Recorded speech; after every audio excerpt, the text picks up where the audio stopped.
Assalamualaikum, ketemu lagi dengan saya Firman. Nah, di video sebelumnya kita sudah membahas tentang framework CRISP-DM ya, di data analysis atau data mining. Nah, untuk kali ini kita akan coba bahas tentang contohnya nih, CRISP-DM itu implementasinya seperti apa sih. Ayo, mari kita sama-sama belajar.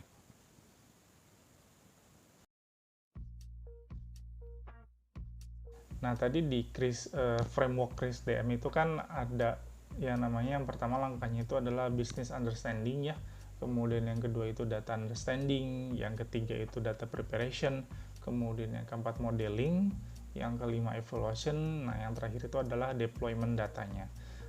Nah, langsung saja kita ke pembahasan contohnya ya. Misalkan bisnis kita di sini adalah dealer mobil bekas. Nah, dari dealer mobil bekas itu, kalau misalkan kita mau menyajikan suatu data, berarti yang pertama kalau dari yang CRISP-DM itu adalah business understanding-nya. Nah, business understanding-nya untuk dealer mobil bekas ini, pertanyaannya seperti apa sih? Nah, di sini misalkan contohnya kalau dealer mobil bekas itu adalah berapa sih harga yang layak dibayarkan untuk mobil bekas dengan spesifikasi tertentu gitu ya.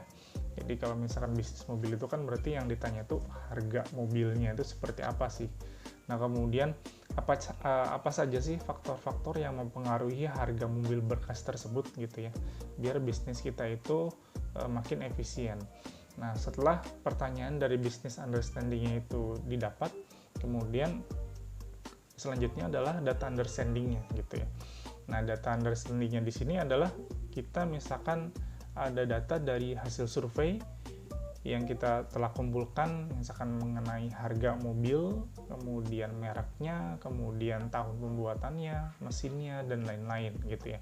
Nah, setelah data-data tadi didapat, nah kemudian kita di sini explore datanya. Nah, kita harus mengeksplorasi data tersebut untuk memahami lebih dalam tentang data-data tersebut, gitu ya. Nah, setelah tadi data understanding-nya sudah didapat, nah di sini kita langkah selanjutnya adalah data preparation-nya.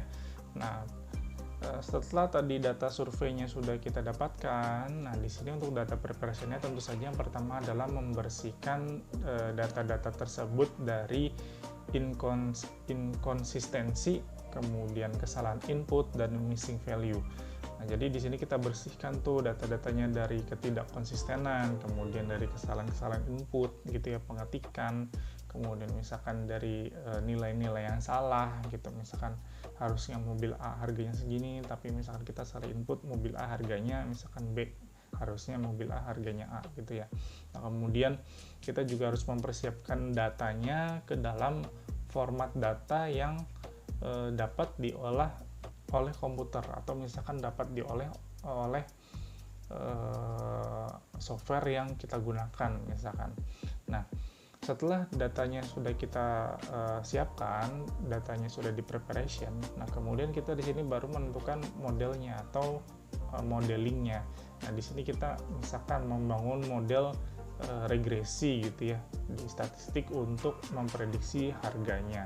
Nah, kira-kira kita menggunakan model regresi ini untuk prediksi harganya mobil ini bakalan naik atau misalkan bakal turun. Kalau misalkan turun, kira-kira turunnya berapa dalam 2 tahun ke depan gitu ya.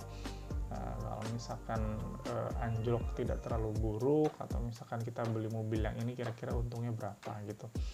Nah, setelah modelingnya didapat, yang selanjutnya adalah kita harus mengevaluasi gitu ya.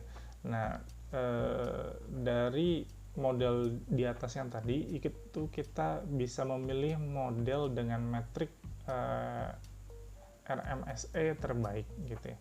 Nah, jadi dari model-model regresi yang sudah kita tentukan, kita di sini mengevaluasi kembali kira-kira model metrik mana nih yang cocok digunakan pada bisnis dealer mobil bekas tersebut.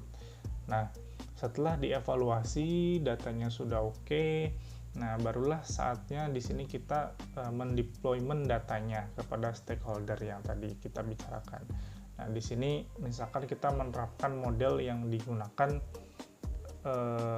sebagai referensi gitu ya pada si pemangku kepentingan untuk untuk menentukan harga jual kembali mobil bekas yang akan kita jual gitu ya.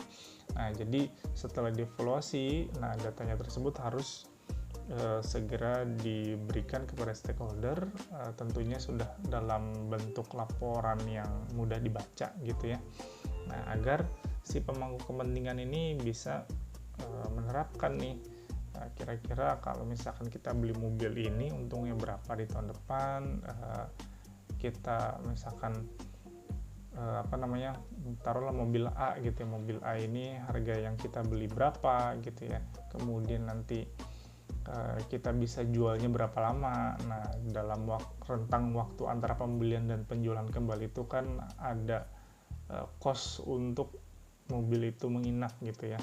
Nah, disitunya juga nanti bisa diperhitungkan sehingga kita bisa menentukan harga jual kembali mobil tersebut dengan lebih maksimal gitu. Oke, mungkin segitu saja video kita kali ini. Terima kasih telah menyimak. Mohon maaf jika banyak kekurangannya. Terima kasih sekali lagi. Wassalamualaikum warahmatullahi wabarakatuh.